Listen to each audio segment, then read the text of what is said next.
Hi, this is Troy Dreyer, the Senior Associate Editor for StreamingMedia.com, coming to you from Streaming Media East 2013 in New York City. We're doing interviews with thought leaders on the red carpet. Joining me today is Theresa Regli with Real Story Group, a market research firm. And Theresa is talking to, well, she's leading a panel today, or a one-person panel.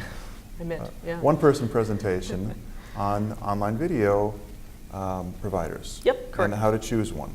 Correct. So I thought it might be great to get you in here and get some tips. Sure. That we could use.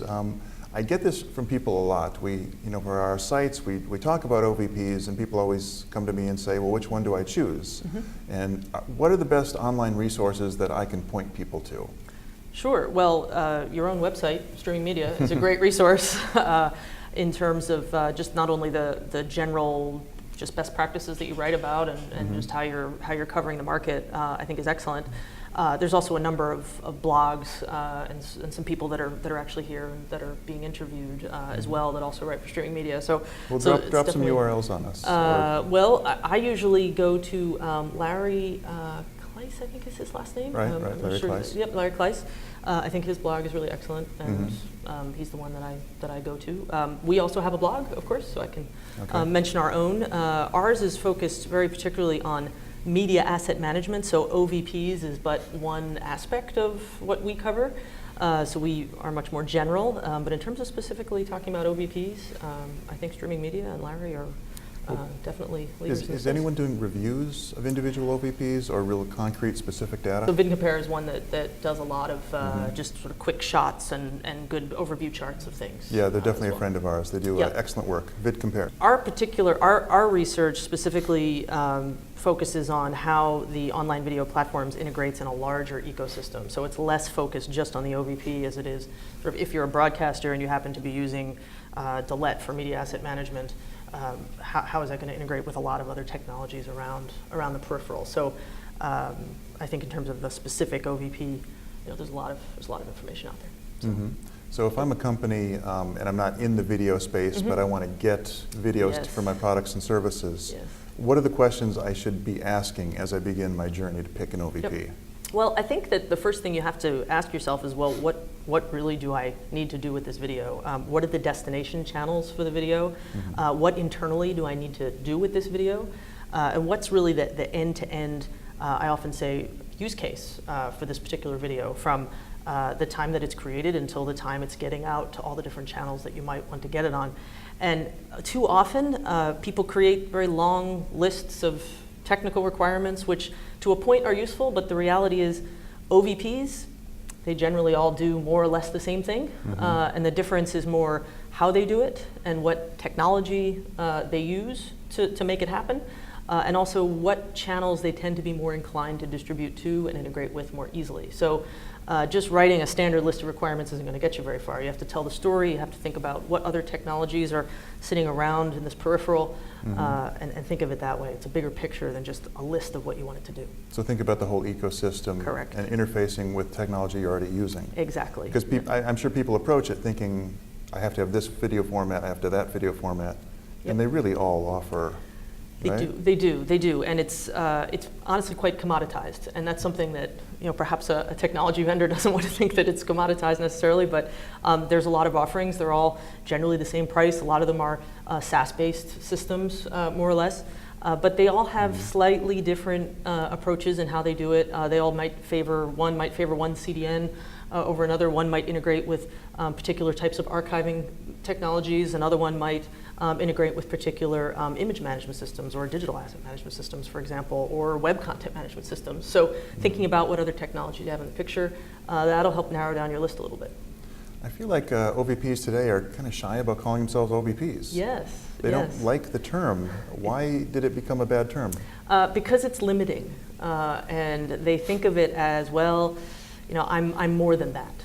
And I hear that from a lot of vendors where they say, well, I'm not just an OVP, I'm really middleware, or I'm video management, and that they do a lot more than just offering a sort of a skinnable video player that sometimes some people have a very limited conception of what that is. So, and I think there's some truth to that. Increasingly, especially in the last year to 18 months, these technology vendors are stretching their capabilities to either side of just video management. Maybe they're doing a little bit more in terms of video workflow. They're almost allowing for some simple video production and basically more advanced tools than just hosting and offering the platform for streaming it out. So. A couple months ago, I wrote a story about OVPs, and I contacted one to get some information for the story, and I knew it was about OVPs. And once the story was up, they contacted me and they said, "Can you take our name out of the story? We don't want to be called an OVP." We see that across all kinds of technologies, not just OVPs. And again, it's because they don't, vendors and in particular their marketing departments, they don't want to be pigeonholed into a particular market. They want to be a broader video provider, or they want to be a broader marketing provider, whatever else they might want to do functionally. So we see the same thing with, we categorize into digital asset management or media asset management or web content management, and sometimes we'll get a call from a web content management vendor that will say, well, really we're e-marketing or experience management. They don't want web content management as their name. So I'm not surprised to hear that happened to you. It happens to us all the time as well. But I feel like they're doing companies a disservice. If a company knows I need an online video provider, they're looking for that, but then you don't use it on your website, how are they going to find you? They are sometimes. When people think that way, that, okay, I necessarily need an online video platform, they might have a solution in search of a problem at the same time. So I think there's pros and cons to both sides. We see that a lot with our customers, where they think, well, I need an OVP, or I need a MAM system, or I need a WCM, and in reality they have a problem that spans 3 or 4 different technologies, and maybe one of them that they think they need, they don't. So there's a flip side to that as well, but I agree, in some cases if you are covering that capability, it is somewhat of a disservice if the vendor doesn't list it that way. Do you suppose you could maybe give a few different use cases and single out a few OVPs that you think are really strong in that for certain types of sites, like an e-commerce site or whatever else? Sure. Well, we're making the distinction in the presentation today with enterprise video platforms versus the more internal use cases versus the external, more consumer-facing use cases. So we make that distinction. I think Cultura is an interesting example right now because it's open source. I get asked a lot about them, and they do both sides of the equation. Whereas some of them will focus more on internal use cases, whereas the ones that are sort of the household names, that they'll focus more externally. I think Kumu is an interesting one to talk about right now, and they're one that doesn't like to be called an OVP sometimes because it limits them to that particular moniker.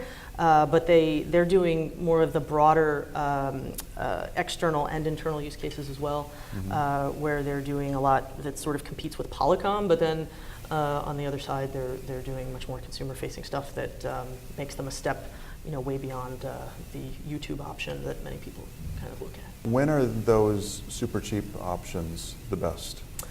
Well, they're always good to start to try to get your feet wet with video, and that's usually what I tell people to do. And my background is not broadcasting; it's on the corporate marketing side, and a lot of corporate marketers are just dabbling into video, and so they say, well, can I just use Vimeo or can I just use YouTube? And I will say, well, you can get your feet wet, but you're going to hit certain limits in terms of, if you start to think about secure channels and you start to think about authentication and you start to think about more advanced ways that you need to use video based on your customer, based on whatever. So when you start to have more complex requirements, when you need to get into just more advanced forms of video device detection, et cetera, and whatever other ways of streaming that you're thinking about that's not sort of a simple, straightforward web protocol, then you got to move on. So, okay, so get your feet wet with the free or low-cost options. They'll still stream to mobile devices and all the platforms that you need. And then when you have more advanced requirements, then start to look around. Yes. Very good. Well, thank you so much for joining me today. Thank you. Theresa. And this is Troy Dreyer coming to you from the red carpet at Streaming Media East. Thanks.